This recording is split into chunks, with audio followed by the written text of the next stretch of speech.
মনিরা, গতকালকে কিন্তু বিএনপির পক্ষ থেকে যে মেডিকেল বোর্ড আছে সেই মেডিকেল বোর্ডের প্রফেসর ডাক্তার শাহাবুদ্দিন তালুকদারের স্বাক্ষরিত একটি প্রেস বিজ্ঞপ্তি বিএনপির মিডিয়া সেল থেকে গণমাধ্যমে দেয়া হয়েছিল। সেই তথ্যটি আসলে আছে। এরপরে নতুন করে কোনো তথ্য আমাদের গণমাধ্যম কর্মীদের বিএনপি বা এই এভারকেয়ার হাসপাতালের ডাক্তার যারা আছেন তারা আমাদেরকে দেননি। তবে সবশেষ আমরা যেটি জানি, ইলেকটিভ ভেন্টিলেটর সাপোর্টে কিন্তু সাবেক প্রধানমন্ত্রী এবং আপসহীন নেত্রী বেগম খালেদা জিয়াকে নেওয়া হয়েছে এবং তার যে ডায়ালাইসিস, নিয়মিত ডায়ালাইসিস চলছে, যেহেতু তার কিডনির কার্যক্ষমতা বন্ধ হয়ে গিয়েছিল। পাশাপাশি তার শরীরে গুরুতর ইনফেকশন থাকার কারণে কিন্তু উন্নত অ্যান্টিবায়োটিক এবং অ্যান্টিফাঙ্গাল চিকিৎসা দেয়া হচ্ছে।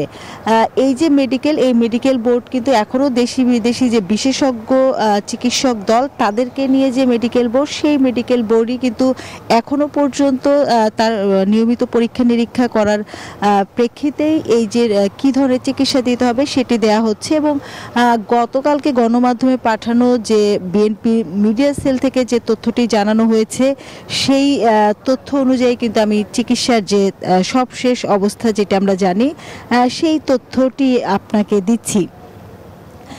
গত 23 নভেম্বর বেগম খালেদা জিয়া ফুসফুসের সংক্রমণ নিয়ে এই এভারকেয়ার হাসপাতালে আসেন। পরবর্তীতে তার অবস্থার অবনতি হয়, তাকে এইচডিইউতে নেওয়া হয়। এইচডিইউ থেকেই কিন্তু সিসিইউতে স্থানান্তর করা হয়। পরবর্তীতে বিভিন্ন গণমাধ্যমে তথ্য আসে যে তাকে ভেন্টিলেশনে রাখা হয়েছে। তবে কিন্তু এই বিষয়ে বিএনপির পক্ষ থেকে স্পষ্ট কোনো বার্তা না দেওয়া হলেও যে গতকাল রাতে যে প্রেস ব্রিফিং দেওয়া হয়, প্রেস রিলিজটি দেওয়া হয়, সেখানে যে ইলেকটিভ ভেন্টিলেশনে তাকে রাখা হয়েছে সেই তথ্যটি জানানো হয়। এছাড়া উন্নত চিকিৎসার জন্য বিদেশে নেওয়ার ক্ষেত্রে নতুন কোনো তথ্য কিন্তু এখনো পর্যন্ত আমাদেরকে দেয়া হয়নি।